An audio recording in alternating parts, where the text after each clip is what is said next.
ब्रह्मानन्दं परमसुखदं केवलं ज्ञानमुक्तिं द्वन्द्वातीतं गगनसदृशं तत्त्वमस्यादिलक्ष्यम् एकं नित्यं विमलमचलं सर्वदि साक्षिभूतं भावातीतं त्रिगुणरहितं सद्गुरुं तं नमामि।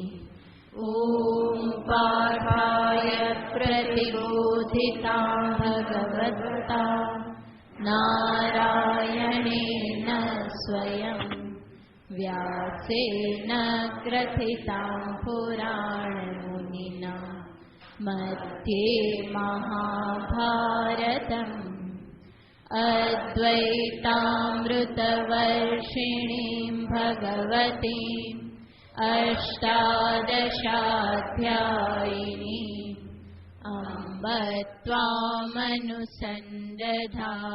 भगवद्गीते भवद्वेषिणीम् यं ब्रह्मा वरुणेन्द्ररुद्रमरुतः स्तुन्वन्ति दिव्यैस्तवैः वेदैः साङ्गपदक्रमोपनिषदैः गायन्ति यं सामगाः ध्यानावस्थिततद्गतेन मनसा पश्यन्ति यं योगिनः यस्यान्तं न विदुःसुरासुरगणा देवाय तस्मै नमः। यस्यान्तं न विदुःसुरासुरगणा देवाय तस्मै नमः। श्रीभगवानुवाच ऊर्ध्वमूलमधःशाखम् अश्वत्थं प्राहुरव्ययम् छन्दांसि यस्य पर्णानि यस्तं वेद स वेदवित् अधश्चोर्ध्वं प्रसृतास्तस्य शाखा गुणप्रवृद्धा विषयप्रवाला अधश्च मूलान्यनुसन्ततानि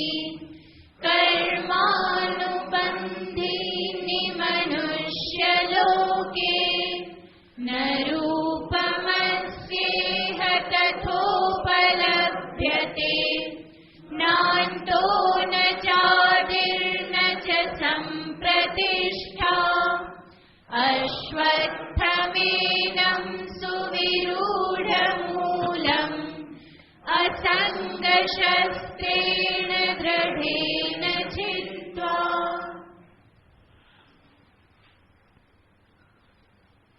સંસાર વૃક્ષના સંદર્ભમાં ભગવાન વાત કરતા કહેશે,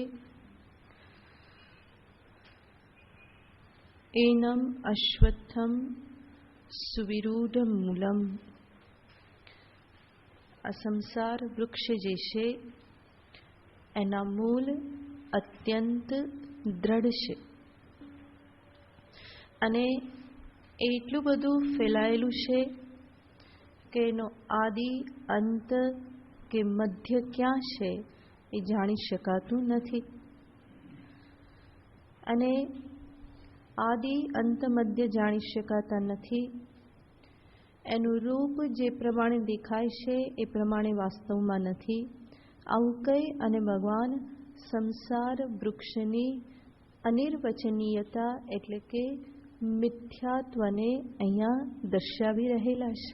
મિથ્યાત્વનો અર્થ થાય છે જેના સંદર્ભમાં કંઈ નિશ્ચય આપી શકાય નહીં. નિર્વચન એટલે કે નિશ્ચિત વચન, કોઈ નિશ્ચય જેના સંદર્ભમાં કરી શકાય નહીં એને એ પ્રમાણે અનિર્વચનીય કહેવામાં આવે છે. આવું આ સંસાર વૃક્ષ સુવિરૂઢ મૂલમ, એના મૂળ અત્યંત દ્રઢ છે. ગઈ વખતે આપણે વિચાર કરેલો કે વાસ્તવમાં આ સંસાર જે છે એ જીવે પોતે ઊભો કરેલો છે. શુદ્ધ અખંડ ચૈતન્ય સ્વરૂપમાં સંસાર જેવું કંઈ છે નહીં, પરંતુ એ અખંડ ચૈતન્યમાં થયેલી કલ્પના માત્ર છે. અને કલ્પના હોવા છતાં પણ કહેશે સુવિરૂઢ મૂલમ, એના મૂળ અત્યંત દ્રઢ છે. કલ્પનાનો જેમ જેમ અભ્યાસ કરતા જવાય એમ એમ કલ્પના સત્ય રૂપે સામે દેખાવા લાગે છે. પછી ભૂલી જવાય છે કે આ કલ્પના છે, સત્ય નથી. અને સંસારના સંદર્ભમાં પણ એવું જ કંઈક થયેલું છે. તો એક કાલ્પનિક સંસાર પણ અનેક પ્રકારે દુઃખી કરનાર, ભય પમાડનાર બની રહે છે. તો એ પ્રમાણે ભગવાને કહ્યું સુવિરૂઢ મૂલમ, અને આવા જેના મૂળ દ્રઢ છે એવા સંસાર વૃક્ષનો ઉચ્છેદ કેવી રીતે થાય?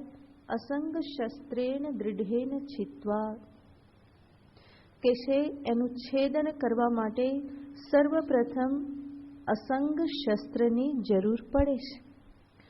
અસંગ શસ્ત્રનો અર્થ અહીંયા થાય છે વૈરાગ્ય.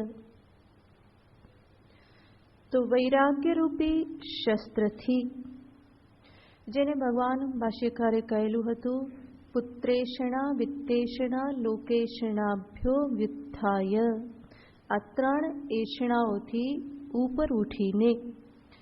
3 એષણા એ એની આજુબાજુ જ મનુષ્યની સર્વ કામનાઓ ફરતી રહેતી હોય છે. કાં તો સંતાનને લઈને ઈચ્છા હોય, કાં ધનને લઈને કોઈ ઈચ્છા હોય, કાં પ્રસિદ્ધિને લઈને અંતરમાં ઈચ્છાઓ ઉત્પન્ન થતી રહેતી હોય છે. તો આ 3 મુખ્ય કામના છે, અને એના થકી બીજી બધી કામનાઓને જન્મ પ્રાપ્ત થાય છે. માટે કે છે આ બધી કામનાઓથી વ્યુત્થાય, ઉપર ઉઠીને. અને કેવી રીતે ઉપર ઉઠીને? થોડા સમય માટે નહીં કે ચાલો હવે અત્યારે અડધો કલાક માટે હું કોઈ કામના નથી રાખતો, અડધો કલાક પછી પાછું બધું કરીશ, તો એવી રીતે નહીં. પરંતુ એ વ્યુત્થાન કેવું? તો કે વિવેકપૂર્વકનું, વિચારપૂર્વકનું. એ જે વૈરાગ્ય જે છે, વૈરાગ્યના મૂળમાં વિવેક વિચાર રહેલા હોય તો જ વૈરાગ્ય ટકે. બલ્કિ વિવેકનો પરિપાક જ વૈરાગ્ય છે. તો અનેક પ્રકારની આસક્તિઓમાં મનુષ્યનું મન લાગેલું હોય છે. સર્વપ્રથમ આસક્તિ છે દેહમાં, એ પ્રથમ આસક્તિ છે. અને દેહમાં આસક્તિ હોવાથી જ દેહ સંબંધી જે કંઈ પણ વિષયો, વ્યક્તિઓ છે એમાં પણ આસક્તિ થાય છે. તો ગૃહ, ધન, દારા, સુત, પત્ની, પતિ, આ બધામાં આસક્તિ દેહ થકી થાય છે. કારણ કે એ બધા દેહ સંબંધી છે. તો દેહમાં અહંભાવ છે, દેહની સાથે જોડાયેલા બધામાં મમત્વ છે. અહંભાવ, મમત્વ આ બંને આસક્તિના જ પ્રકાર છે. અને આવી આસક્તિ જે છે એનું ઉચ્છેદન વિવેકપૂર્વકના વૈરાગ્ય વગર સંભવ નથી.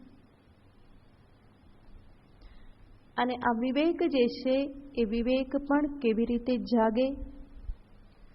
તો કહેવામાં આવે છે કોઈ સત્સંગથી, ઈશ્વર કૃપાથી જીવનમાં વિવેકનું જાગરણ થાય. તુલસીદાસ હરિગુરુ કરુણા બિન બિમલ વિવેક ન હોય, બિનુ વિવેક સંસાર ઘોર નિધિ પાર ન પાવે કોઈ. તો હરિગુરુ કરુણા બિન વિમલ વિવેક ન હોય. હરિકૃપા અને ગુરુ કૃપાથી જ બુદ્ધિમાં શુદ્ધ વિવેકનો ઉદય થાય છે. નહીં તો સામાન્ય રીતે મનુષ્ય પોતે વિવેક કરે તો એ પોતાની જાત પ્રત્યે એટલો બધો દયાળુ હોય છે કે મોટે ભાગે એના વિવેકમાં શુદ્ધિ રહેતી નથી.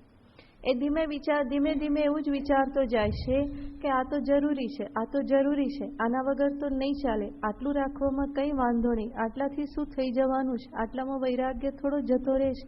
આવું એનું મન વિચાર કરતાં પોતાના માટે એટલા બધા છૂટા દોર આપી દેશે કે એ વિવેક, વિમલ વિવેક રહેતો નથી. કોઈ સાધુ સમાગમથી, ગુરુના સાનિધ્યમાં રહેવાથી, ઈશ્વરની વિશેષ કૃપા પ્રાપ્ત થવાથી બુદ્ધિમાં વિમલ વિવેકનો ઉદય થાય છે કે જે વિવેક થકી મનુષ્ય સમજી શકે છે કે આ બધું મારા કામનું નથી. નહીં તો બધું જ કામનું લાગે, બધું થોડું કામનું લાગે અને પરિણામે છૂટતું નથી. ભય, ભવિષ્યની ચિંતા, આ બધાના કારણે એ હંમેશા એમાં ને એમાં અટવાયેલો રહેશે અને વિવેક પણ શુદ્ધ વિવેક જાગૃત થતો નથી. તો એના માટે કોઈ ગુરુનું સાનિધ્ય જોઈએ, ઈશ્વરની કૃપા જોઈએ. ઈશ કૃપા, ગુરુ કૃપા, એના થકી વિવેકનો ઉદય થાય છે.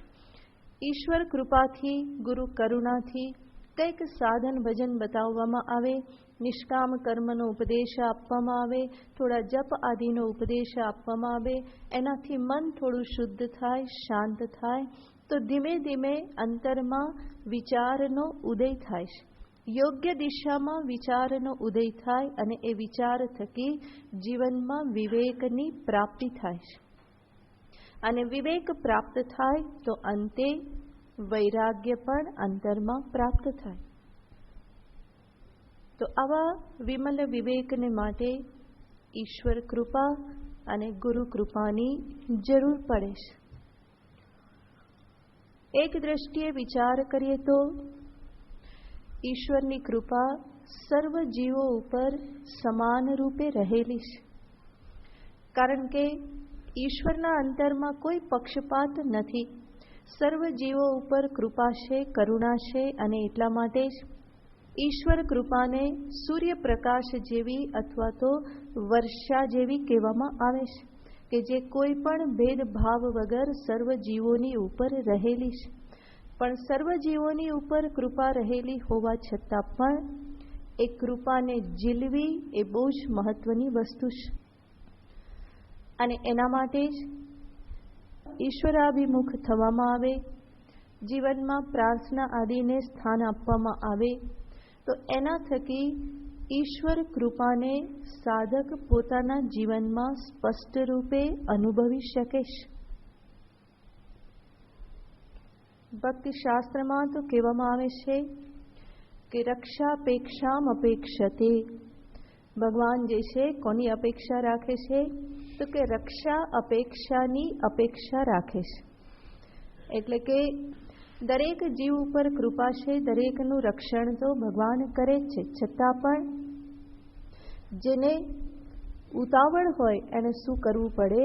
ભગવાનને બોલાવવા પડે. જેવી રીતે સમયે સમયે માં બાળકને દૂધ તો પીવડાવે, પરંતુ બાળકને વહેલું દૂધ પીવું હોય, જલ્દી માં જોઈતી હોય તો એને શું કરવું પડે છે? રડવું પડે, બોલાવવી પડે માને, અને તો માં તરત જ આવી અને એને દૂધ પીવડાવે છે. અથવા તો કોઈ બાળક જે છે એ રમકડાથી રમતું હોય આનંદથી, તો માં એને તેડે ખરી? એ શું કે?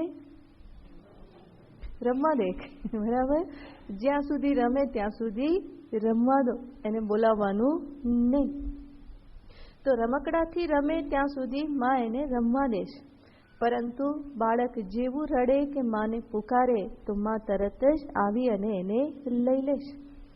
એવી જ રીતે ઈશ્વર પણ જુએ છે કે આ જીવ પણ વિષયરૂપી રમકડાથી રમી અને આનંદમાં રહેશે, તો પછી ઈશ્વર પણ એને ડિસ્ટર્બ કરતા નથી કે વિષયરૂપી રમકડાથી રમી રહ્યો છે, એને રમવા દો.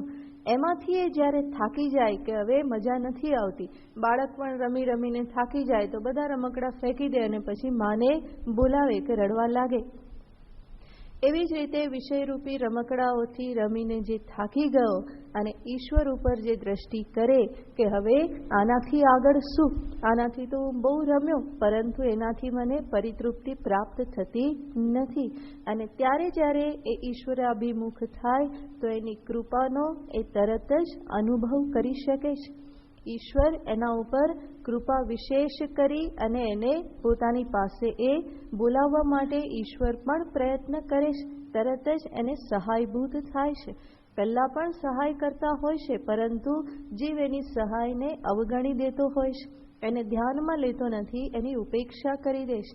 માટે ભક્તિમાં કહેવામાં આવે છે, રક્ષાપેક્ષામ અપેક્ષતે. તમને જો રક્ષાની અપેક્ષા હોય તો ભગવાન તરત જ આવે, અને એના વગર પણ આનંદમાં હો તો ભગવાન પણ શું વિચારે, માની જેમ વિચારે કે એ રમી રહેલો છે, આનંદ મેળવી રહેલો છે, એને રમવા દો. વિષયમાંથી આનંદ સુખ પ્રાપ્ત કરે છે તો બરાબર છે, એમાંથી એને સુખ પ્રાપ્ત થતું હોય તો ભગવાન કૃપા કરીને એને વિષયો પ્રદાન કરે છે અને એને રમવા દે છે, એમાંથી સુખ એને આપે છે. તો એ પણ કૃપા તો છે જ, પરંતુ એમાંથી જ્યારે થાકી જાય તો પછી ઈશ્વર એને ઈશ્વરાભિમુખ થવા માટે યોગ્ય વાતાવરણ પ્રદાન કરી અને કૃપા કરે છે. માટે સંતો કહે છે, ઈશ્વરની મહાન કૃપા ત્યારે સમજવી જ્યારે ભક્તિ કરવાની ઈચ્છા થાય, સત્સંગ કરવાની ઈચ્છા થાય, વેદાંત શ્રવણ મનન કરવાની ઈચ્છા થાય તો સમજવાનું કે ભગવાનની મહાન કૃપા થયેલી છે. વિષયી મનુષ્ય કે રાગી મનુષ્ય વિષયોની પ્રાપ્તિ થતાં એને ઈશ્વરની કૃપા માને છે. જરૂર એ પણ ઈશ્વરની કૃપા છે, પરંતુ એના કરતાં પણ વિશેષ મહાન કૃપા ઈશ્વર કરી શકે છે. અને એટલે સાધક પેલી કૃપા માટે પ્રાર્થના કરતો નથી, પરંતુ મહાન કૃપા માટે પ્રાર્થના કરે છે. તો આ રીતે ઈશ્વરની કૃપાથી જીવનમાં વિમલ વિવેકની પ્રાપ્તિ થાય. એવી જ રીતે જોઈએ તો ગુરુની કૃપા પર સર્વની ઉપર હોય જ છે. જે પણ એની શરણમાં છે, જે પણ આવેલા છે સંપર્કમાં, સર્વની ઉપર ગુરુની કૃપા હંમેશા કામ કરતી જ હોય છે. પરંતુ સર્વ ઉપર ગુરુની કૃપા હોવા છતાં પણ એનો લાભ સર્વજન લઈ શકતા નથી. એમાં પ્રતિબંધ છે પોતાનો અહંકાર. સૂર્યનો પ્રકાશ સર્વત્ર છે, પરંતુ જે ઘરના બારીબારણા બંધ કરીને બેસે એની અંદર પ્રકાશ આવતો નથી. જેવા બારીબારણા ખુલે કે તરત જ પ્રકાશ તો હાજર છે. એવી જ રીતે ગુરુની કરુણા સર્વ ઉપર છે, પરંતુ સંપર્કમાં આવનાર જો અહંકાર રૂપી બારીબારણા બંધ કરી દે તો પછી કરુણા કામ કરી શકતી નથી. હોવા છતાં, તૈયાર હોવા છતાં પણ કામ કરી શકતી નથી. તો છે તો સર્વની ઉપર, અને એટલા માટે જ ક્યાં પણ વિચાર કરી પોતાના અભિમાન અહમને એક બાજુ મૂકી અને ખુલ્લા થઈ અને ગુરુની સાથે વાત કરવામાં આવે તો એની કરુણાનો સ્પષ્ટ અનુભવ થાય. એક સાધક તરીકે અધ્યાત્મ પથે જે કંઈ પણ માર્ગદર્શનની આવશ્યકતા છે એ સર્વ માર્ગદર્શન આપવાને માટે એ તૈયાર હોય છે. માત્ર શરત એ છે કે પોતાના તરફથી ભૂખ હોવી જોઈએ. અમુક હદ સુધી ભૂખ વગર પણ ગુરુ કે આચાર્ય જગાડી શકે, પરંતુ અમુક લિમિટ પછી જો ભૂખ ન હોય તો એ આગળ કંઈ કરી શકતા નથી. અને એટલા માટે પોતાની તત્પરતા, પોતાની ભૂખ જે છે એ આચાર્યની કરુણાને ખેંચી શકે છે, કરુણાનો અનુભવ કરાવી શકે છે. તો આ રીતે ઈશ્વર કૃપા અને ગુરુ કૃપાથી જીવનમાં વિવેકની પ્રાપ્તિ થાય. અને વિવેકનો અર્થ છે ખોટા વ્યવહારો, વ્યર્થ વચન, વ્યર્થ કથન, વ્યર્થ સંબંધો, આ બધું સમજાવવા લાગે. જે બધું વ્યર્થ છે એ સમજાવવા લાગે અને ખ્યાલ આવે કે આ મારા કામનું નથી. અને એક વખત ખ્યાલ આવે કે આ મારા કામનું નથી તો પછી પોતાના જીવનનો સમય, પોતાની બુદ્ધિ, પોતાનું મન આ બધું એમાં લગાવશે નહીં. એ બધામાંથી એ પોતાનો સમય, શક્તિને બચાવવા માટે પ્રયત્ન કરશે અને પોતાના જીવનના મહાન લક્ષ્યને માટે એનો એ ઉપયોગ કરશે. તો જ્યારે મનુષ્ય પોતાના વિચારને જાગૃત રાખે, રોજ રોજ વિચાર કરે, આજનો દિવસ કેવી રીતે પસાર થયો, મેં શું કર્યું, શું કરવું જોઈતું હતું, કેટલું આવશ્યક હતું એ મેં કર્યું, કેટલું અનાવશ્યક મેં કર્યું, ક્યાં સમય બરબાદ થયો, આ બધો વિચાર જીવનમાં રોજ રોજ થવો જોઈએ. પ્રત્યહમ પ્રત્યવેક્ષેત નરઃ ચરિતમાત્મનઃ. રોજ રોજ આત્મચરિત્રનું આ નિરીક્ષણ કરવું પડે અને તો જ યોગ્ય વિચાર હંમેશા ચાલુ રહે. નહીં તો થોડોક વિચાર થાય અને ફરી પાછું ઠપ થઈ જાય, ફરી વિચાર થાય, ફરી ઠપ થઈ જાય, કેટલાક દિવસો એમનેમ જતા રહે. અને આવા વિચાર થકી, તટસ્થ વિચાર થકી જ વિવેક પ્રાપ્ત થાય અને વિવેક જ વૈરાગ્યને જન્મ આપે છે. અને જેમ જેમ સાધક વિચારતો જાય તો એને સમજમાં આવતું જાય, જીવનમાં જે કંઈ પણ થાય છે એ મને વૈરાગ્ય પ્રદાન કરવા માટે જ બધું થઈ રહેલું છે. સ્વામી ચિન્મયાનંદજી બહુ સરસ કહેતા કે આ જગતનું સર્જન ભગવાને શા માટે કર્યું, આવું જગત શા માટે બનાવ્યું? તો એ ઉત્તર આપતા કે જીવને વૈરાગ્ય પ્રાપ્ત થાય એટલા માટે જ આ પ્રમાણેના જગતનું નિર્માણ કરવામાં આવ્યું છે. તો જગતના પ્રત્યેક અનુભવો, પ્રત્યેક સંબંધો, પ્રત્યેક વિષય સાથેનો સંયોગ, આ બધું શેના માટે છે? તો કે વૈરાગ્યની પ્રાપ્તિને માટે જ. એટલે જ કહેવામાં આવે છે કે મોટે ભાગે વૈરાગ્ય જે છે એ દુઃખનો પ્રસાદ છે. જીવનમાં દુઃખ આવે તો એના પ્રસાદ રૂપે અંતરમાં વૈરાગ્ય પ્રાપ્ત થાય. પરંતુ ક્યારે? જ્યારે એ દુઃખનો યોગ્ય રીતે ઉપયોગ કરતા આવડે. દુઃખ કાલે પણ વિવેક જાગ્રત રહે તો એ દુઃખ મને વૈરાગ્ય પ્રદાન કરે. યોગ્ય દિશામાં હું વિચાર કરું તો જીવનની ક્ષણભંગુરતા, જગતની નશ્વરતા, દુઃખરૂપત્વ, અનિત્યત્વ આ બધું સ્પષ્ટ રૂપે સમજાવા લાગે અને એ જ બાબત અંતે વૈરાગ્યને ઉદય આપે છે, વૈરાગ્યની પ્રાપ્તિ કરાવે છે. તો જગતમાં જે કંઈ પણ બને છે, જીવનમાં જે કંઈ પણ અનુભવ થાય છે એ વૈરાગ્યની પ્રાપ્તિને માટે જ. સાધક હંમેશા એ રીતની જ વિચાર દશા રાખે કે જેના થકી એનો વૈરાગ્ય હંમેશા દ્રઢ રહે, એમાં હંમેશા વૃદ્ધિ થતી રહે, એ ઢીલો ના પડે પરંતુ દિન પ્રતિદિન એ વધારે ને વધારે દ્રઢ થતો જાય. તો આ રીતે ભગવાન આ અસંગ શસ્ત્રની વાત કરે છે. કારણ કે ભગવાન એને શસ્ત્ર તરીકે એટલા માટે દર્શાવે છે કે આ કોઈ સામાન્ય કાર્ય નથી. જેવી રીતે વૃક્ષનું છેદન કરવા માટે બહુ બળ લગાવવું પડે છે, એવી રીતે આ આસક્તિને છેદન કરવા માટે બહુ બળ લગાવવું પડે છે. અને બળ એટલા માટે લગાવવું પડે છે કે આ આસક્તિ, બંધન એ એવું વિચિત્ર બંધન છે કે બંધન હોવા છતાં પણ એ કેવું લાગે છે? વાલું લાગે છે. ઘડીક વાલું લાગે, ઘડીક એમ થાય કે ઉડાવી દઈએ, ફરી પાછું બહુ વાલું લાગવા માંડે, ફરી કંઈક મનગમતું ના થયું, વિપરીત થયું તો એમ થાય કે આ બધું છોડીને નીકળી જવું. અને થોડી વારમાં કોઈ એ બે પ્રેમના શબ્દો કયા તો શું થાય? ના ના, સાવ તો એવું નીકળવા જેવું નથી, કંઈક તો એમાં છે. તો આ ચાલ્યા કરતું હોય છે. થોડી વારમાં મહત્વ બુદ્ધિ બની જાય, થોડી વારમાં એકદમ જ ઉદાસીનતા આવી જાય, વૈરાગ્ય આવી જાય. તો આવી રીતે ક્ષણે તુષ્ટ ક્ષણે રૂષ્ટ થયા કરે મન, તો એમાં સાચા વૈરાગ્યનો ઉદય ના થાય. તો બંધન તો છે, બંધન ખરેખર બંધન રૂપે જણાવવું જોઈએ. પરંતુ આસક્તિ હોય તો બંધન પણ કેવું લાગે છે? વાલું લાગે છે. એ બંધનમાં એકદમ હૂંફ લાગે છે, કોઝી ફીલ કરે, ના ના આ તો બરાબર છે. આટલું નહીં હોય તો પછી શું થશે, કેમ રહેવાશે? તો ઈશ્વર ઉપર ભરોસો ન હોવાના કારણે આ પ્રમાણે બંધન પણ વાલું લાગે છે.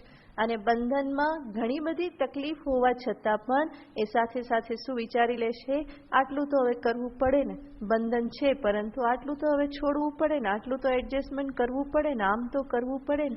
આપણું મન જે છે એવી સરસ દલીલો કરતા શીખેલું છે કે ક્યાંય ને ક્યાંય થાપ ખવડાવી જ દેશ. તો પોતાની દરેક નબળાઈને માટે મનની પાસે એક બે નહીં પરંતુ અનેક બહાના હોય છે. એટલે જ મેં કહ્યું કે મનુષ્ય હંમેશા પોતાની જાત પ્રત્યે પરમ કરુણાવાન હોય છે. એ કેવો કરુણાવાન દયાવાન છે એની ખરેખર ખાતરી ક્યારે થાય છે? પોતાની જાત ઉપર આવે ત્યારે. અને બીજા ઉપર આવે તો એ બહુ જ કડક થઈ જાય છે. આવું કેમ? પરંતુ પોતાની સામે આવે તો કે આવું તો હવે થાય ને, સામાન્ય છે આવું થવું, તો બધાને આવું થતું હોય ને, આવી સ્થિતિમાં તો આવું જ થાય, આના સિવાય બીજું થઈ પણ શું શકે? પ્રારબ્ધ છે, કર્મ છે, ઈશ્વર ઈચ્છા છે, આ બધા ઉપાયો ત્યાં એને દેખાવા લાગે. તો પોતાની જાત પ્રત્યે બહુ જ એ સુવાળો રહેશે, બહુ જ એને આડપંપાડ કરે છે. અને એટલા માટે મન જે છે એ હંમેશા આવી દલીલો કરતું રહે અને જીવને હંમેશા વૈરાગ્યથી એ દૂર રાખે છે. આસક્તિના બંધનમાં એને હંમેશા રાખવા માટે જ દલીલ કરતું રહેશે. તો આ પ્રમાણે બંધન હોવા છતાં પણ એ ઘણું વાલું લાગે છે, એમાં આસક્તિ છે અને એટલે જ એને છોડવા માટે બહુ જ દ્રઢ પ્રયત્નની જરૂર પડે છે. માટે ભગવાન અહીંયા વૈરાગ્યને શસ્ત્ર રૂપે દર્શાવે છે કે આ કોઈ સામાન્ય વસ્તુ નથી. કપડાથી લૂછવાથી આ જતું નહીં રહે, પરંતુ કરવું શું પડશે? તો કે શસ્ત્ર પ્રહાર કરવો પડશે. અને શસ્ત્ર પ્રહાર એટલે શું? તો કે વિચાર વિવેક રૂપી શસ્ત્રનો પ્રહાર, એનાથી પ્રાપ્ત થતું વૈરાગ્ય. અને વૈરાગ્ય રૂપી શસ્ત્ર હંમેશા તીક્ષ્ણ બનાવી રાખવાનું કે ફરી આસક્તિનો ઉદય ના થાય, ફરી પાછો બંધનનો ઉદય ના થાય. એવી રીતે એ શસ્ત્ર ભગવાન કહેશે અત્યંત દ્રઢ હોવું જોઈએ. વિચાર વિવેકથી પ્રાપ્ત થયેલો આ વૈરાગ્ય, જેને ભગવાન અહીંયા અસંગ શસ્ત્ર કહેશે, એમાં ફરી ભગવાને શબ્દ વાપર્યો છે દૃઢેન. એ વૈરાગ્યમાં દ્રઢતા કેવી રીતે આવે? તો એક તો આપણે જોયું કે વિચાર વિવેક થકી સંસાર તરફથી વૈરાગ્ય, અને એ વૈરાગ્યને દ્રઢ કરવા માટે ફરી ભગવાન ભાષ્યકાર અહીંયા ઉપાય બતાવે છે કે વૈરાગ્ય હંમેશા બની રહે, એમાં દ્રઢતા થતી રહે, વૃદ્ધિ થતી રહે. એટલા માટે શું કરવાનું? પરમાત્માભિમુખ્ય નિશ્ચય દ્રઢીકરણેન. તો વિષય તરફથી વૈરાગ્ય, અને વૈરાગ્ય કરીને કઈ તરફ ઝૂકવાનું? તો કે પરમાત્મા તરફ. જગતમાંથી વિષયોમાંથી બહાર કાઢેલા મનને ક્યાંક તો લગાવવું પડે ને, નહીં તો એ ફરી પાછું એ બાજુ જ ભાગવાનું છે. તો વિષયમાંથી, વ્યક્તિમાંથી, જગતમાંથી, સંબંધોમાંથી, વ્યર્થ વ્યવહારોમાંથી નિવૃત્ત થયેલા મનને જો પરમાત્માભિમુખ કરી દેવામાં આવે તો વૈરાગ્યમાં દ્રઢતા પ્રાપ્ત થાય છે. નહીં તો એ બધું છોડવાથી પછી મન પાસે ઘણો બધો સમય છે, ખાલી સમય ઘણો બધો મળે, તો પ્રશ્ન થશે કે હવે કરું શું? વ્યર્થ વ્યવહાર નથી કરવાના, વ્યર્થ વદન નથી કરવાનું, કંઈ કરવાનું નથી, તો હવે કરીશું. તો થોડી વાર થાય તો થોડી વાર ઊંઘી જાય, ઊંઘીને ઉઠે તો ફરી પાછું થાય કે હવે કરું શું? તો કે હવે બીજું કંઈ કરવાનું નથી, તો ફરી પાછું મન ક્યાં ભાગવાનું? એ જ વિષયો તરફ ભાગવાનું. માટે ખાલી પડેલા મનને, જેને હવે સમય પ્રાપ્ત થયેલો છે, વ્યર્થ વ્યવહારોથી મુક્ત થયેલા મનને જે વિશેષ સમય પ્રાપ્ત થયેલો છે, એ સમયનો ઉપયોગ પરમાત્મ ચિંતન માટે કરવાનો. અને જેટલે અંશે પરમાત્મ ચિંતન, વેદાંત વિચાર ચાલુ રહે, એટલે અંશે તો અંતરમાં વૈરાગ્ય પણ રહેવાનો છે જ. ઈશ્વર ચિંતન, પરમાત્મ ચિંતન, સત્સંગ આ બધું છૂટ્યું તો વૈરાગ્ય પણ ધીમે ધીમે ધીમે ધીમે ઢીલો પડતો જાય, ધીમે ધીમે હવા નીકળતી જાય અને પછી ફરી પાછી લાવવી એ બહુ કઠિન થઈ જાય. માટે જ ઘણા બધા જે હોય છે આરંભે શુરા હોય, શરૂમાં બહુ કરે અને પછી થોડા દિવસમાં થાકી જાય એટલે ફરી પાછા મિયા ઠેરના ઠેર હતા ત્યાંના ત્યાં ફરી પાછા એ લાગી જાય છે. માટે અહીંયા આચાર્ય કહેશે કે અસંગ શસ્ત્ર વૈરાગ્ય, પરંતુ વૈરાગ્ય કેવો હોવો જોઈએ? દ્રઢ વૈરાગ્ય. ઈશ્વર ભક્તિ, ઈશ્વર ચિંતન, વેદાંત વિચાર, ગુરુનું સાનિધ્ય, સંત સમાગમ, સહસાધકોનો સમાગમ, એની સાથે વિચાર, આ બધાથી વૈરાગ્ય જે છે એ હંમેશા સજાગ રહેશે, તીક્ષ્ણ રહેશે અને એમાં વૃદ્ધિ થતી રહેશે, એ ક્યારેય પણ ઢીલો પડતો નથી. તો આ બધા વૈરાગ્યને જાળવી રાખવા માટેના ઉપાયો છે. ઈશ્વર ભક્તિ, ઈશ્વર ચિંતન, વેદાંત ચિંતન, ગુરુનું સાનિધ્ય, સંતોનો સમાગમ, સહાધ્યાયીઓ સાથે પરસ્પર વાર્તાલાપ, આ બધા વૈરાગ્યને દ્રઢ રૂપે જાળવી રાખવાના ઉપાયો છે. તો અસંગ શસ્ત્રેણ દૃઢેન છિત્વા. ભગવાન અહીંયા શબ્દ વાપરે છે છિત્વા. અસંગ શસ્ત્રથી દ્રઢતાપૂર્વક છેદન કરીને. કોનું છેદન કરીને? આસક્તિનું. આસક્તિરૂપ જે સંસાર જે છે એનું છેદન કરીને. છેદન કરીને આ પ્રમાણે ભગવાન કહેશે. એનો અર્થ શું? આગળ કંઈક કરવાનું બાકી રહેશે. છિત્વા, છેદન કરીને. છેદન કરીને એનો અર્થ કરીને કંઈક કરવાનું છે. જેમ આપણે કહીએ કે આ વ્યક્તિ ખાઈને જાય છે. ખાઈને એવું કહીએ તો પછી બીજી ક્રિયા બતાવવી પડે ને, કે જાય છે. તો એ પ્રમાણે, અથવા તો આવીને આરામ કરે છે. તો આવ્યા પછી ફરી શું ક્રિયા છે? આરામ કરે છે. એવી રીતે અહીંયા ભગવાન કહે છે છિત્વા. છિત્વા એટલે છેદન કરીને. તો છેદન કરીને પછી શું? પછી શું કરવાનું એને ભગવાન આગળના શ્લોકમાં બતાવે છે. તતઃ પદં તત્પરિમાર્ગિતવ્યં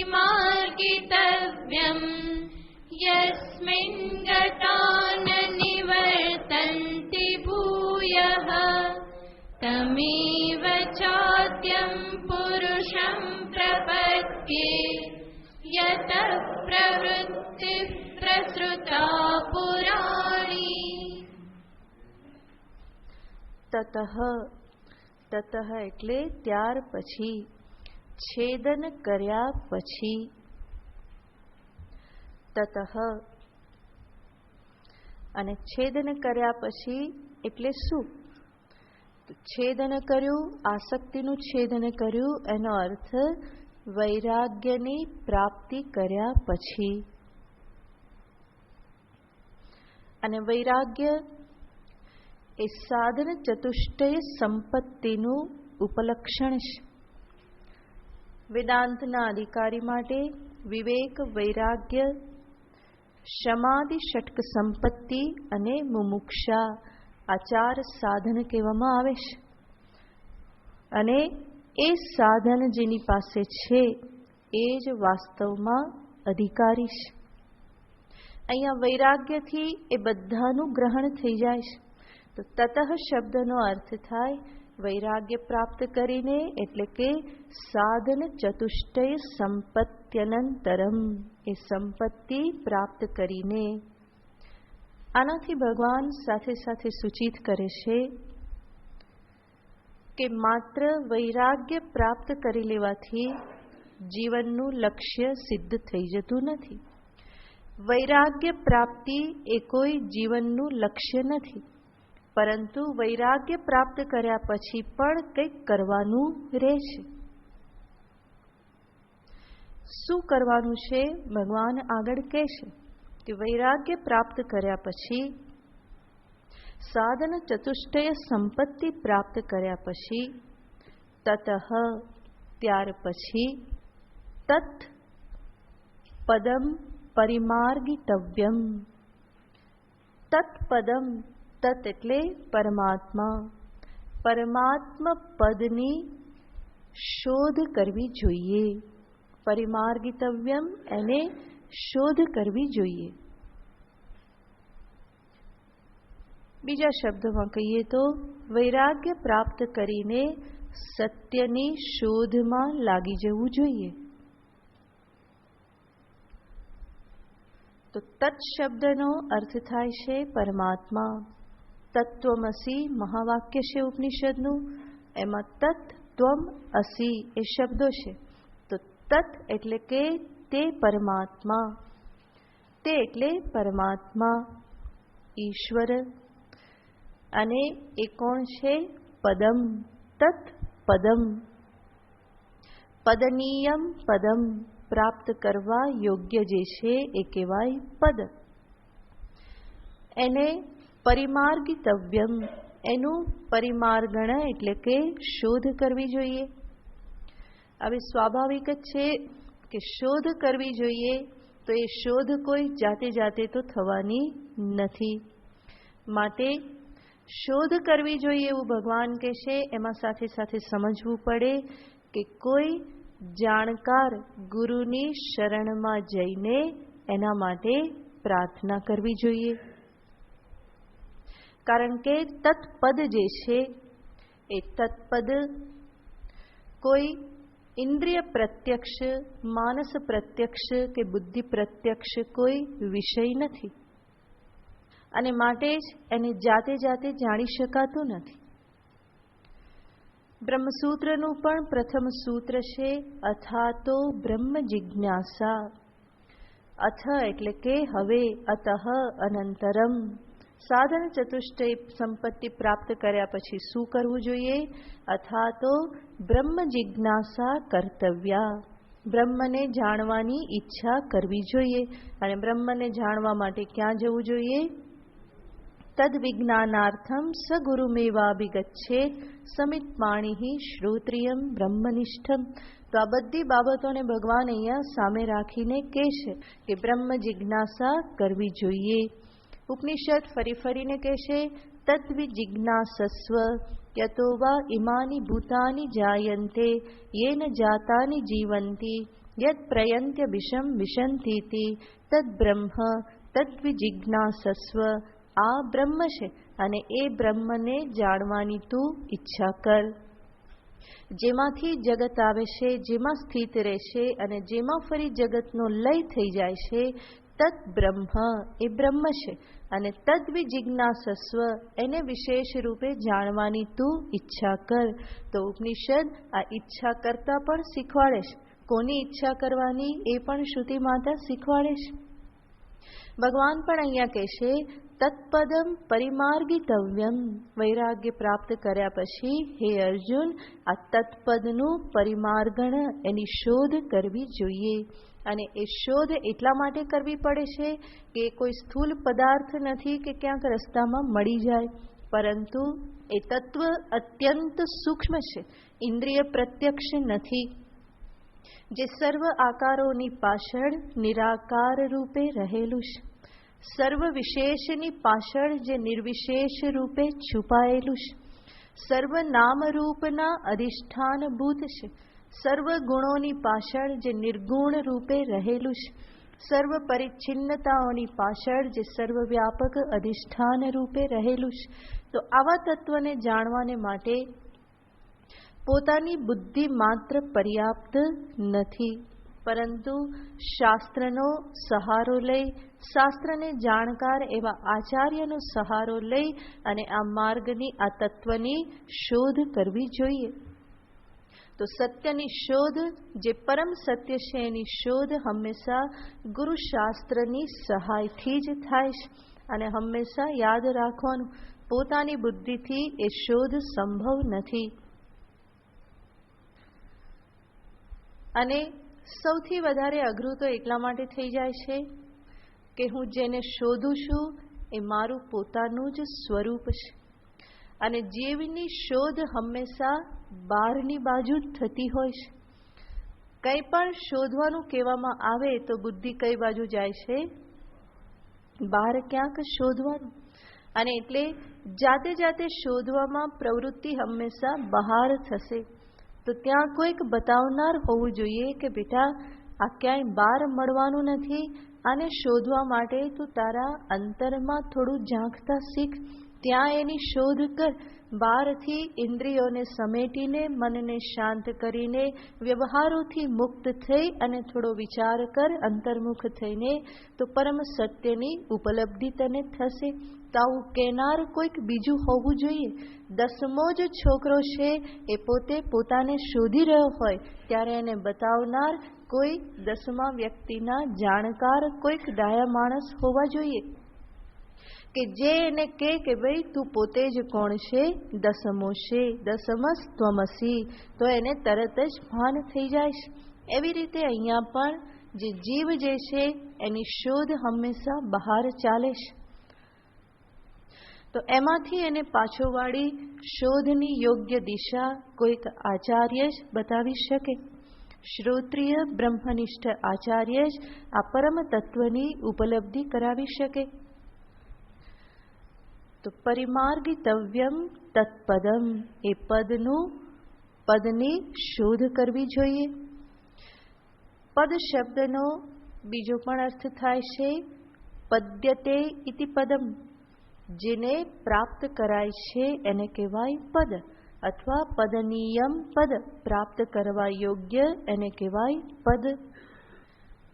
એક દ્રષ્ટિએ વિચાર કરીએ તો વિવેકી, અવિવેકી, અજ્ઞાની, પામર બધા જ લોકો આ જ પદની પ્રાપ્તિને માટે પ્રયત્ન કરી રહેલા છે. દરેક જીવની પ્રવૃત્તિ આ જ પરમ પદની પ્રાપ્તિને અર્થે જ છે. આપણે જોઈએ તો દરેક મનુષ્ય પ્રયત્ન કરે છે મૃત્યુને ટાળવા માટે. પછી એ કોઈ મહાન રાજા મહારાજા હોય કે ક્ષુદ્ર કીડી મકોડા જેવા જીવ હોય, પ્રયત્ન શેના માટે છે? મૃત્યુને ટાળવા માટે. એનાથી આગળ બીજો પ્રયત્ન થાય છે દુઃખને ટાળવા માટે. તો બીજો બધો વ્યવહાર દુઃખને ટાળવા માટે છે. અને ત્રીજો વ્યવહાર થાય છે જ્ઞાન પ્રાપ્તિને માટે, એટલે કે અજ્ઞાનની નિવૃત્તિને માટે. કોઈ પણ વિષયના અજ્ઞાનને દૂર કરવા માટે મનુષ્ય મહેનત કરે છે. તો મૃત્યુ, દુઃખ, અજ્ઞાનને ટાળવા માટે સર્વ પ્રકારના પ્રયત્ન થાય છે. એનો અર્થ શું? જીવ કોને ઝંખે છે? તો કે અમરત્વને, મૃત્યુ જોઈતું નથી. એનો અર્થ શું? હું કેવો રહું? મર નહીં, પરંતુ અમર. તો અમરત્વને ઝંખે છે. દુઃખને ટાળે છે. એનો અર્થ એને શું જોઈએ છે? સુખ જોઈએ છે, આનંદ જોઈએ છે. અને અજ્ઞાનને પણ દૂર કરવા માગે છે. એનો અર્થ એ જ્ઞાનને ઝંખે છે. તો અમરત્વ એ જ છે સત્સ્વરૂપ. જ્ઞાનની ઝંખના એ જ છે ચિત્ત સ્વરૂપ પ્રાપ્તિનો પ્રયત્ન. અને દુઃખને ટાળીને આનંદની ઝંખના. તો દરેક જીવ કોને ઈચ્છે છે? સત ચિત્ત આનંદને જ ઈચ્છે છે. અને એ સચ્ચિત આનંદ સ્વરૂપ જ આ પરમ પદ છે, તત્પદ છે. એનો અર્થ દરેક જીવના દરેક પ્રયત્ન આ પરમ પદની શોધને માટે જ છે. પરંતુ દરેક જીવ આ જાણતો નથી. પોતે શું ઝંખે છે, શું શોધી રહેલો છે, એ પોતે જાણતો નથી. અને એટલા માટે એના જે પ્રયત્ન જે છે એ ખોટી દિશામાં છે એ પણ એ જાણતો નથી. માટે જેનો વિવેક જાગૃત થયો, જે એટલું સમજ્યો કે મારે શું જોઈએ છે, તો એવી વ્યક્તિને કોઈ મહાપુરુષ બતાવી શકે કે તને જોઈતી વસ્તુ આ છે અને એની પ્રાપ્તિ આ પ્રમાણેના પ્રયત્નથી થાય. તો સચ્ચિત આનંદની ઉપલબ્ધિ યોગ્ય દિશામાં યોગ્ય માત્રામાં પ્રયત્ન કરવાથી જ સંભવ બને. ખોટી દિશામાં ખોટી રીતે ખોટી માત્રામાં પ્રયત્ન કરવાથી એની ઉપલબ્ધિ નહીં થાય. માટે ભગવાન અહીંયા કહેશે પરિમાર્ગિતવ્યમ, સાચી દિશામાં એની શોધ કરો. શોધ તો બધા જ કરી રહેલા છે. ભગવાન કહેશે પરિમાર્ગિતવ્યમ, બહુ સારી રીતે બધી બાજુથી એની શોધ કરવી જોઈએ. એનો અર્થ સાચી દિશામાં યોગ્ય રીતે એની શોધ કરો. અને સાચી દિશામાં ક્યારે જવાય? જ્યારે એ સાચી દિશામાં ચાલી અને જેણે પ્રયત્ન કરીને સફળતા મેળવી છે એવી વ્યક્તિ પાસે પહોંચીએ તો એ સાચી દિશા બતાવે. અને ખોટી વ્યક્તિ પાસે પહોંચી જવાય તો ખોટી દિશા બતાવી દે. એટલા માટે જ આપણે રસ્તા જતા હોય ને કોઈને ક્યારેક આપણે માર્ગ પૂછીએ કે ભાઈ કઈ બાજુ જવાનું, તો એ બોલે એ પરથી ખબર પડી જાય આપણને કે એને ખબર છે કે નહીં. કંઈક ઉલટું પુલટું બોલી દે અને પછી કે આમ જતા રહેજો ને પછી આમ કરજો ને પછી આગળ જઈને પૂછી લેજો ને કોઈક મળી જશે. એનો અર્થ શું કે એને પોતાને ખબર નથી. જેને માર્ગ ખબર છે એ આત્મવિશ્વાસ સાથે બતાવી શકે અને યોગ્ય રીતે બતાવી શકે. નહીં તો એ હાથ બતાવે કે આ બાજુ જતા રહેજો, આ બાજુ જતા રહેજો, બતાવે એ જમણો હાથ અને પછી કે આમ ડાબી બાજુ જતા રહેજો. કે તો હવે આપણે સમજવું શું? હાથ કરે છે જમણો અને પછી કે ડાબી બાજુ જતા રહેજો. તો સમજવાનું શું? હાથને પ્રમાણ માનવું કે વચનને પ્રમાણ માનવું? એ બેમાંથી કંઈ ખબર નહીં પડે. તો હાથ વચન, ક્રિયા વચન જેના જુદા જુદા હોય એના કંઈ પણ પ્રમાણભૂત માની શકાય નહીં. પરંતુ જેની ક્રિયા જેનું વચન આ એક સમાન હોય એ કેવા કહેવાય? પ્રમાણભૂત કહેવાય. તો જેનું વચન શાસ્ત્રથી પવિત્ર થયેલું છે અને જેની ક્રિયા આચરણ પણ એ શાસ્ત્ર પ્રતિપાદિત સત્યને અનુરૂપ છે. તો શાસ્ત્રપૂત વચન એનો અર્થ છે જે શ્રોત્રિય છે અને શાસ્ત્રથી પવિત્ર થયેલ આચરણ એનો અર્થ જે બ્રહ્મનિષ્ઠ છે. એવા શ્રોત્રિય બ્રહ્મનિષ્ઠ આચાર્યની નિશ્રામાં રહી અને પરિમાર્ગિતવ્યમ એનું પરિમાર્ગણ કરવું જોઈએ. અને એ પદ કેવું છે એના માટે વિશેષ રૂપે ભગવાન કહેશે યસ્મિન ગતા ભૂયઃ ન નિવર્તન્તી. આ એક એવું પદ છે, એવી ઉપલબ્ધિ છે કે જ્યાં ગયા પછી પહોંચ્યા પછી જ્યાંથી કોઈ પાછું આવતું નથી. એટલે કે પાછા આવવાપણું રહેતું નથી. પાછા આવવાપણું રહેતું નથી એનો અર્થ આવાગમન જન્મ મૃત્યુના ચક્ર જે છે એ બધા શાંત થઈ જાય છે. ક્યાંય ગયા પછી પાછું આવવાનું એટલા માટે રહેશે કે જ્યાં ગયા ત્યાં પરિપૂર્ણતા નથી. ત્યાં ગયા પછી પણ કોઈક કર્મ કોઈક વાસના બાકી રહી ગયેલ છે અને એટલે એને પૂરી કરવા માટે ફરી પાછું આવવું પડે છે. એનો અર્થ જ્યાં ગયા હતા ત્યાં પૂર્ણતા, પરિતૃપ્તિ, પૂર્ણ પ્રકાશ નહોતો. ભગવાન અહીંયા કહેશે યસ્મિન ગતા, જે સ્થાનમાં ગયેલા ભૂયઃ ન નિવર્તન્તિ, એ ફરી પાછા આવતા નથી. એનો અર્થ શું? તો કે જ્યાં જાય છે એ કેવું છે? પરિપૂર્ણ છે. ત્યાં કોઈ ખામી નથી. જ્યાં પહોંચ્યા પછી કોઈ ઈચ્છા, વાસના, કર્મ બાકી રહેતા નથી કે જેને પૂરા કરવા માટે ફરી પાછું આવવું પડે.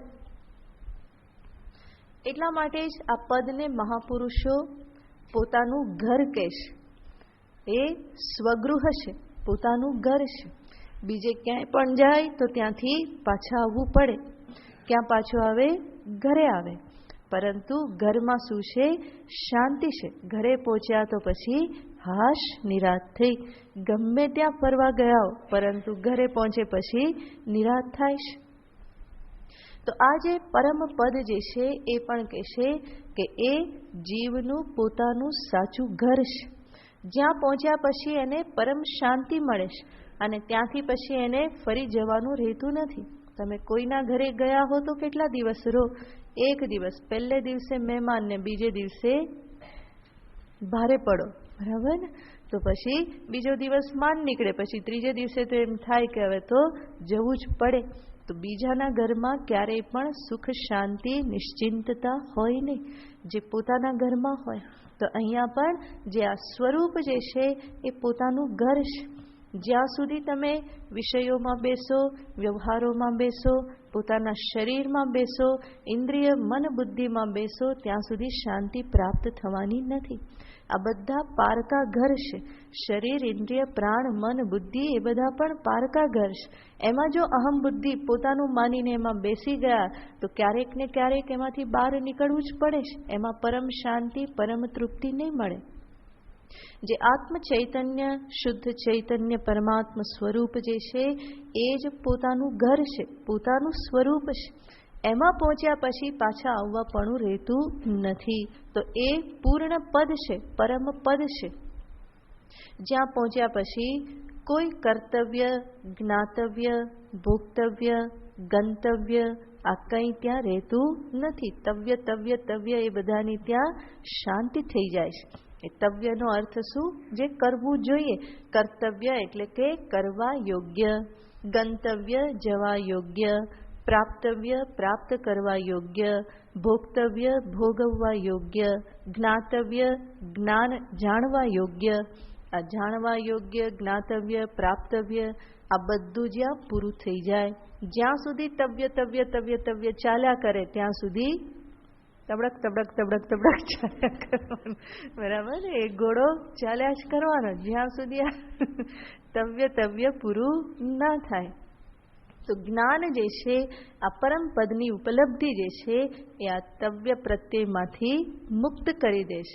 પછી એ પરિપૂર્ણ અવસ્થામાં કંઈ જ્ઞાતવ્ય લાગતું નથી, કારણ કે એકસ્મિન વિજ્ઞાતે સર્વમિદમ વિજ્ઞાતમ ભવતી.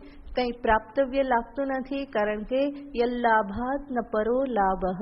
કંઈ કર્તવ્ય લાગતું નથી, કારણ કે અહમ અકર્તા. કંઈ કર્તૃત્વ રહ્યું જ નહીં કે જેને કંઈક કર્તવ્ય પ્રાપ્ત થાય. કોઈ ભોક્તવ્ય લાગતું નથી, કારણ કે અહમ પરિપૂર્ણ. ભોગ કરીને મારે કંઈ વિશેષ મેળવી લેવાનું નથી. કંઈ પ્રાપ્તવ્ય પણ લાગતું નથી, કારણ કે અહમ સર્વવ્યાપક. હું સર્વત્ર છું, બીજું કંઈ જઈને મારે કંઈ પ્રાપ્ત કરવાનું નથી. તો આ પરમ પદ છે, આ બ્રહ્મપદ એ જ જીવનું સ્વરૂપ છે. અને એની ઉપલબ્ધિમાં જ પરમ શાંતિ, પરમ સુખ, પરમ આનંદ છે. અને એટલે જ ભગવાન કહે છે યસ્મિન ગતા ન નિવર્તંતિ ભૂયઃ. જેમાં ગયા પછી, જેની ઉપલબ્ધિ કર્યા પછી કોઈ ત્યાંથી પાછું આવતું નથી. પાછું આવતું નથી એનો અર્થ વાસ્તવમાં એવું નથી કે ક્યાંક જવાનું છે ને પછી ત્યાં જ રોકાઈ જવાનું છે, દરવાજા બંધ થઈ જાય છે, પાછું આવતું નથી, એવો એનો અર્થ નથી. પરંતુ એનો અર્થ છે જે સર્વવ્યાપક અખંડ બ્રહ્મ તત્વ જે છે એ સ્વરૂપે જ એ અવસ્થિત રહેશે. સર્વવ્યાપક હોય અને ક્યાં જવાનું ને ક્યાં આવવાનું, એ આવાગમનના ચક્રથી એ મુક્ત થઈ જાય છે. તો અહીંયા જે પ્રેમીઓ જે છે, આત્મ પ્રેમીઓ જે છે, પરમાત્મા પ્રેમીઓ જે છે, ખુશહાલ જે રહેતા હોય, અહીંયા જુદી રીતે વાત કરે છે. એ કહે છે કે પરમાત્મા તત્વ કેવું છે? તો કે પરમાત્મા તત્વ માટે કહેવામાં આવે છે કે એ તો અમર છે, અખંડ સત્તા છે. સાથે સાથે કેવું છે? તો કે જ્ઞાન સ્વરૂપ, સ્વપ્રકાશ. ત્યાં તો પ્રકાશ પ્રકાશ જ, ઉજ્જવલતા ઉજ્જવલતા જ છે. અને સાથે સાથે શું છે? પરમાનંદ. તો સચ્ચિત આનંદ પરમાત્મા પદ જે છે એ ભગવાનનું ઘર કેવું છે? તો કે આવું મસ્ત છે. અને એવું મસ્ત શાસ્ત્ર પાસેથી સાંભળી સાંભળી અને સાધક મહેનત કરી અને કોને પ્રાપ્ત કરે છે? આ પરમાત્મા પદને પ્રાપ્ત કરે છે. અને પરમાત્મા પદને પ્રાપ્ત કરીને ત્યાં જાય તો પછી શું જુએ? ત્યાં તો બીજું કંઈ છે જ નહીં. નથી ગુણ, નથી રૂપ, નથી રસ, બીજું કંઈ છે નહીં. કંઈ કર્તવ્ય નથી, કંઈ વ્યવહાર નથી. બધું કેવું છે? સુમ શામ, શાંતિ જ છે, બીજું કંઈ ત્યાં છે નહીં. અને એટલા માટે પેલાને થાય કરે રે અહીંયા શું રહેવું, તો પાછો જવું. એ પાછો જવા મહેનત કરે ત્યાં ભગવાન એને પકડી લે કે હવે પાછું જવાય નહીં, કારણ કે જો તું પાછો જાય તો મારી બદનામી કરે, હવે જવા ના દઉં, અને તું બદનામી કરે તો બીજા આવતા અટકી જાય, માટે કે હવે કોઈ આરો નથી પાછા જવા માટે, હવે પાછા નહીં જવાનું, આવી ગયું તો આવી ગયું. યસ્મિન ગતા ન નિવર્તન્તિ ભૂયઃ. તો ભગવાન કહે કે જો મારું સ્વરૂપ તો આ જ છે, પરમ શાંત સ્વરૂપ, કોઈ ભેદ વગરનું અખંડ શુદ્ધ ચિન્માત્ર સ્વરૂપ. અને તું પાછો જઈને એવું કે બધું સુમસામ કંઈ નથી ત્યાં, તો કે બીજા કોઈ આવે નહીં, માટે અહીંયા આવેલાને હું કોઈને પાછા જવા દેતો નથી. તદ્ધામ પરમમ મમ. જ્યાં ગયા પછી ફરી પાછું અવાતું નથી, એ જ શું છે, એ જ મારું પરમ ધામ છે. આ તો ખાલી હસવા માટે આવું કહેવાય, બાકી એવું કંઈ છે નહીં. આ તો સંતો નવરા બેઠા પછી બીજે તો ક્યાંય બુદ્ધિ ચલાવવાની હોય નહીં, વ્યવહારોમાં બુદ્ધિ ચલાવવાની નથી, કર્મમાં બુદ્ધિ ચલાવવાની નથી, પછી આવા બધા તુક્કા કર્યા કરે ભગવાનની સાથે, બીજું કરે શું. એટલે આને આ દ્રષ્ટિથી જોવે અને મોજ લે, કારણ કે એ તો બધા મોજમાં રહેનારા છે ને, બીજા તો કંઈ ચિંતા શોક મોહ તો કંઈ લાગેલા નથી, તો આનંદથી મોજથી રહેશ. અને એટલા માટે આવા બધા તુક્કાઓ કર્યા કરે કે આ પરમ પદ તો આ પ્રમાણે છે. તો વાસ્તવમાં એ પરમ પદમાં ઈશ્વર અને જીવ એવા ભેદ પણ રહેતા નથી. જે પરમ તત્વ એ અખંડ એક તત્વ છે, અને એ જ જીવનું પારમાર્થિક સ્વરૂપ છે. યસ્મિન ગતા ન નિવર્તન્તિ ભૂયઃ. જે પાછા આવતા નથી. પાછા આવતા નથી એનો અર્થ સર્વ પ્રકારની ગતિઓથી મુક્ત થઈ જાય છે. નહીં તો આ મર્ત્યલોક જે છે એ મર્ત્યલોક સમસ્ત બ્રહ્માંડનું કેન્દ્ર છે. બધા જીવ શું કરે, અહીંયા આવે, અહીંયા કર્મ કરે અને પછી ફરી પાછા ઉપર જાય. ત્યાં ખતમ થઈ ગયું ખિસ્સા ખર્ચી, પછી ફરી પાછા ક્યાં આવી જાય, મર્ત્યલોકમાં. તો અહીંયા ફરી પાછું કંઈક ભેગું કરે અને ફરી કંઈક ગરબડ થઈ ગઈ ભેગું કરવામાં, તો નીચે જતો રહે. ફરી પાછું એ બધું પૂરું થાય તો ફરી ક્યાં આવે, મર્ત્યલોકમાં આવે. તો બ્રહ્માંડમાં ચારેય બાજુ બધી ગતિ થાય છે, ક્યાંથી થાય છે, મેઇન સેન્ટર કહું છે આ છે, મુખ્ય સેન્ટર આ મર્ત્યલોક છે. અને અહીંયાથી જવાનું આવવાનું આ ચાલ્યા કરે છે. અહીંયાથી જવાનું ફરી પાછું અહીંયા આવવાનું, ફરી જવાનું ફરી પાછું અહીંયા આવવાનું, ફરી જવાનું ફરી અહીંયા આવવાનું. તો ભગવાન કહેશે કે જો આ બધાથી તું થાકી ગયો હોય, જન્મ જન્મથી આ આવાગમન ચાલી રહેલું છે, એમાંથી મુક્ત થવું હોય તો તતઃ તત્પદમ પરિમાર્ગિતવ્યમ. એવા પદની તું શોધ કર કે જ્યાં ગયા પછી ફરી પાછું આવવાનું રહેતું નથી. બલ્કિ જ્યાં ગયા પછી અમર્ત્યલોક, સ્વર્ગલોક, પાતાલલોક, નર્કલોક એવા કોઈ ભેદ પણ પછી રહેતા નથી. તું ક્યાં છે, સર્વત્ર છે. સ્વર્ગમાં પણ તું છે, પાતાલમાં પણ તું છે, નર્કમાં પણ તું છે, મર્ત્યલોકમાં પણ તું છે. તો સમસ્ત ભુવન બ્રહ્માંડ જે છે એ તો તારા એક અણુમાં રહેલ છે. તું એના કરતાં પણ અનંત ગણો વ્યાપક છે. તારા સ્વરૂપની આકલના કોઈ કરી શકે એમ નથી. શ્રુતિરપી ચકિતમ અભિધત્તે. જ્યાં શ્રુતિ પણ ચકિત થઈને ચૂપ થઈ જાય છે, એ તારું પારમાર્થિક સ્વરૂપ છે. અને એને પામ્યા પછી ક્યાંય આવવા જવાની લાચારી, પરાધીનતા, કર્મની પરાધીનતા, કર્મફળની પરાધીનતા, એ સર્વ પરાધીનતા લાચારીમાંથી તું મુક્ત થઈ જાય છે. તો તત્પદમ પરિમાર્ગિતવ્યમ. આ પ્રમાણે ભગવાને કહ્યું તો ખરું કે માર્ગની એ તત્પદની શોધ કરવી જોઈએ, પરંતુ એ કેવી રીતે એ શોધ થાય, કેવી રીતે સંભવ બને, કેવી રીતે પૂરી થાય, તો ભગવાન આગળ સરસ વાત કરે છે. તમેવ ચાદ્યમ પુરુષમ પ્રપદ્યે યત પ્રવૃત્તિ પ્રસૃતા પુરાણી. ભગવાન કહેશે આ પરમ પદની પ્રાપ્તિને અર્થે ગુરુની શરણ તો લેવાની જ છે, પરંતુ સાથે સાથે ઈશ્વર શરણાગતિ પણ એટલી જ આવશ્યક છે. તમેવ આદ્યમ પુરુષમ પ્રપદ્યે. ભગવાન અહીંયા પ્રપદ્યે એવા શબ્દનો પ્રયોગ કરે છે. પ્રપદ્યેનો અર્થ થાય હું શરણ ગ્રહણ કરું છું. ભગવાન ઉપદેશ આપતા આપતા સાધકોની સાથે, અર્જુનની સાથે એવા બધા તન્મય એકાકાર થઈ ગયેલા છે કે સ્વયં પોતે જ બોલવા લાગ્યા કે હું એ આદિ પરમ પુરુષની શરણ ગ્રહણ કરું છું. એનો અર્થ ભગવાન કહેશે કે આ પરમ પદની પ્રાપ્તિને અર્થે એ પરમ પુરુષ પરમાત્મા જે છે એની શરણાગતિ, એને પ્રાર્થના, એની સ્તુતિ, એની પૂજા, એની અર્ચના, એનું ધ્યાન, આ બધું જ આવશ્યક છે. શરણાગતિમાં આ બધું જ આવી જાય છે. તત્વની ઉપલબ્ધિ ભગવાને આગળ જ કહ્યું કે એ કોઈ સરળ વસ્તુ તો નથી. અસંગ શસ્ત્રેણ દૃઢેન છિત્વા, એ કામ તો માંડ માંડ થયેલું છે. અને એ વૈરાગ્ય એવો ને એવો ટકી રહે. પરમ પદની પ્રાપ્તિ માટેની તત્પરતા, મુમુક્ષા પણ એવી ને એવી ટકી રહે. એ વૈરાગ્ય અને મુમુક્ષાની સહાયથી યોગ્ય માર્ગે હંમેશા પ્રયત્ન થતો રહે.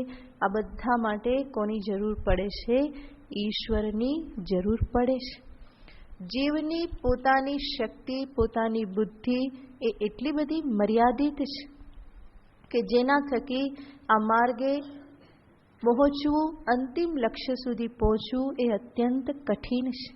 માટે જ કોઈ મહાન શક્તિનો સહારો એના માટે જરૂરી બની જાય છે. તો ઈશ્વર શરણાગતિ, ઈશ્વર ભક્તિ એની પણ વેદાંતના સાધકને જરૂર પડે છે. યસ્ય દેવે પરાભક્તિ, ઉપનિષદ સ્વયં કહે છે જેની દેવમાં પરાભક્તિ છે. અને જેવી ભક્તિ ઈશ્વરમાં, દેવમાં, એવી જ જેની ગુરુમાં ભક્તિ છે. યસ્ય દેવે પરાભક્તિર યથા દેવે તથા ગુરુ. તો ભગવાન અહીંયા ઈશ્વર ભક્તિની વાત કરે છે. ઈશ્વર ભક્તિ એટલે ઈશ્વર પ્રત્યે શરણાગતિ, ઈશ્વરનો ભરોસો. તો ઈશ્વરનો ભરોસો એ સાધકને માટે બહુ જ મહાન આલંબન છે. ભરોસો દૃઢઈન ચરણન કેરો. તો ભગવાનના ચરણનો ભરોસો. શા માટે વેદાંતના સાધક માટે ઈશ્વર શરણાગતિ, ઈશ્વર ભક્તિની વાત કરવામાં આવે છે? એટલા માટે કે વેદાંત સાધના કરતા કરતા પણ અનેક પ્રકારના વિઘ્નો સાધકને પ્રાપ્ત થાય છે. વ્યાવહારિક જગતમાંથી અનેક વિઘ્ન પ્રાપ્ત થતા રહેશે.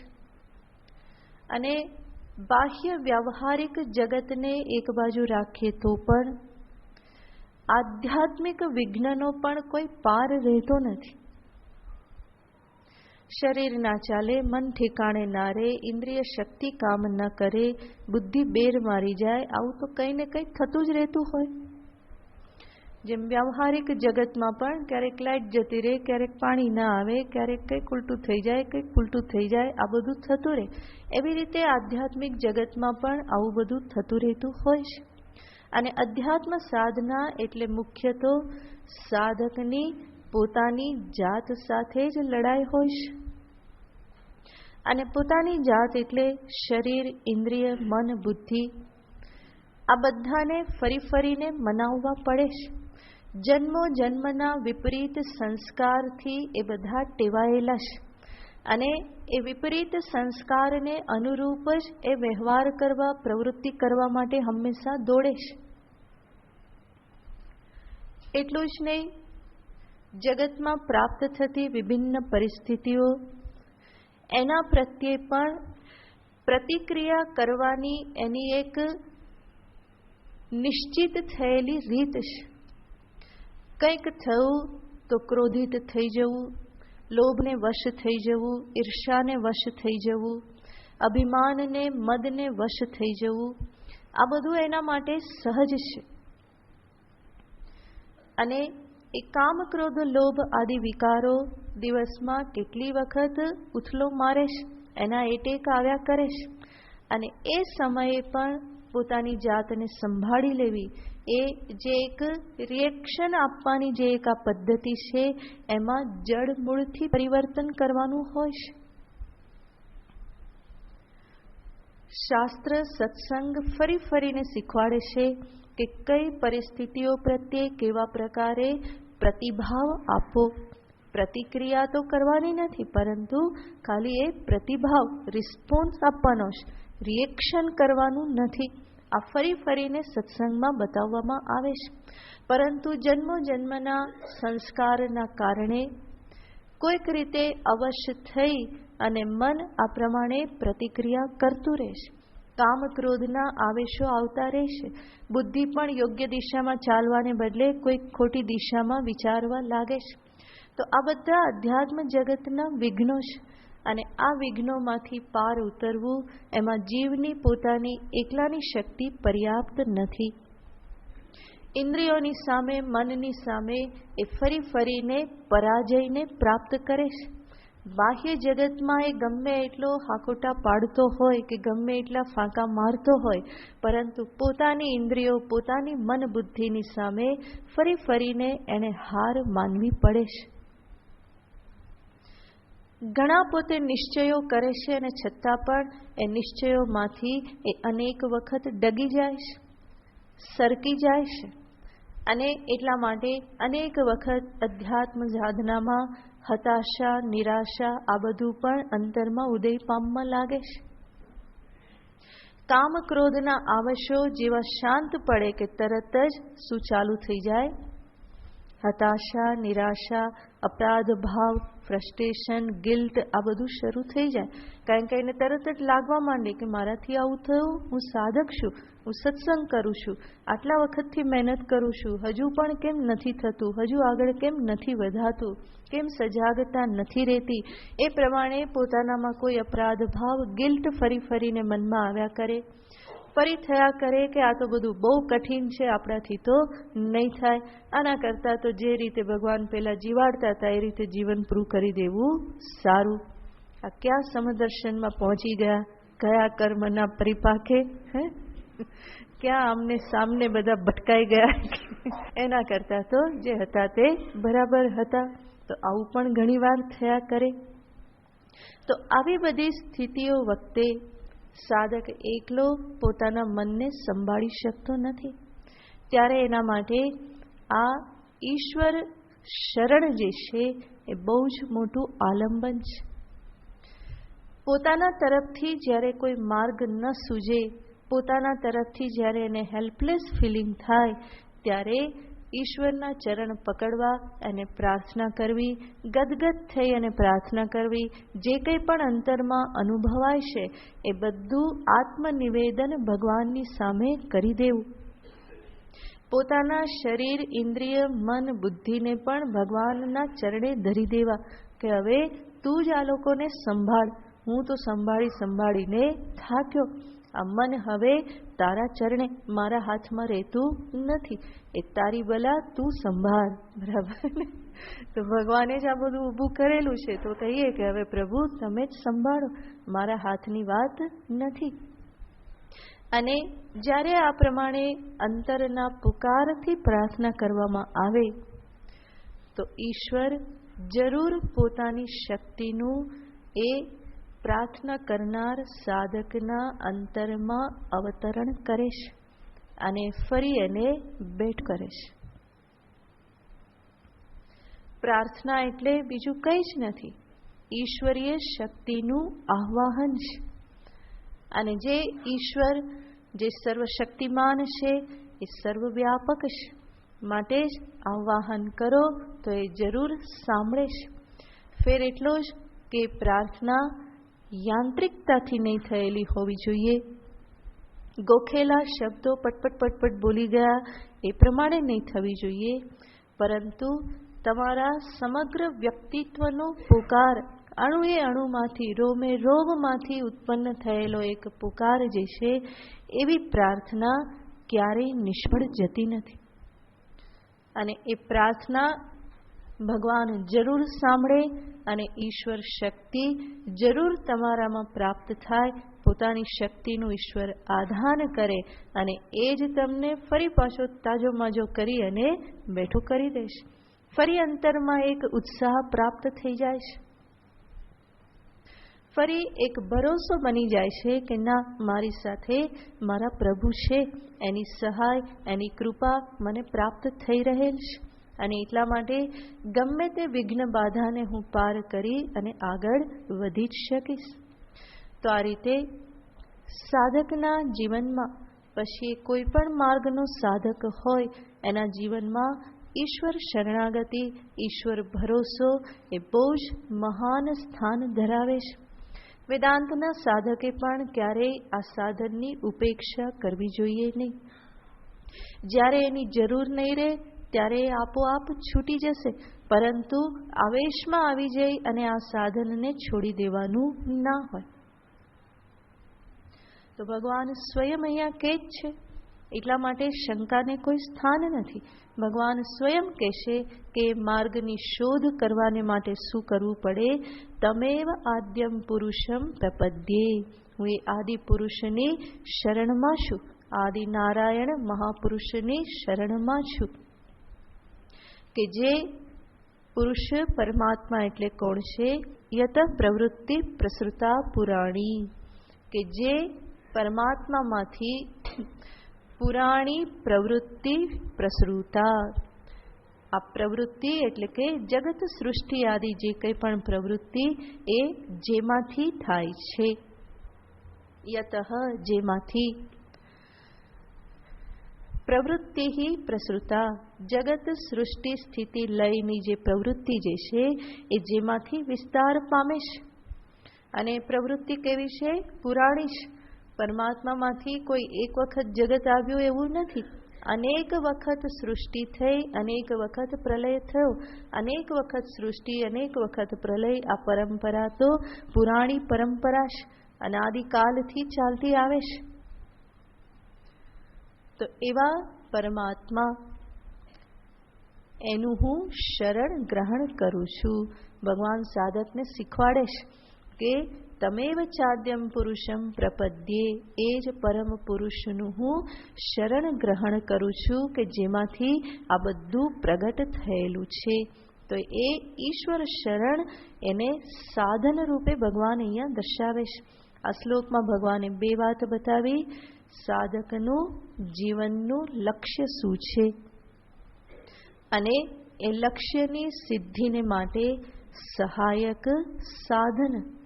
લક્ષ્ય છે પરમપદની પ્રાપ્તિ અને એના માટે સહાયભૂત સાધન છે ઈશ્વર શરણાગતિ. ઓમ પૂર્ણમદ પૂર્ણમિદં પૂર્ણાત પૂર્ણમુદચ્યતે પૂર્ણસ્ય પૂર્ણમાદાય પૂર્ણમેવાવશિષ્યતે. ઓમ શાંતિ શાંતિ શાંતિ. હરિ ઓમ શ્રી ગુરુભ્યો નમઃ. હરિ ઓમ.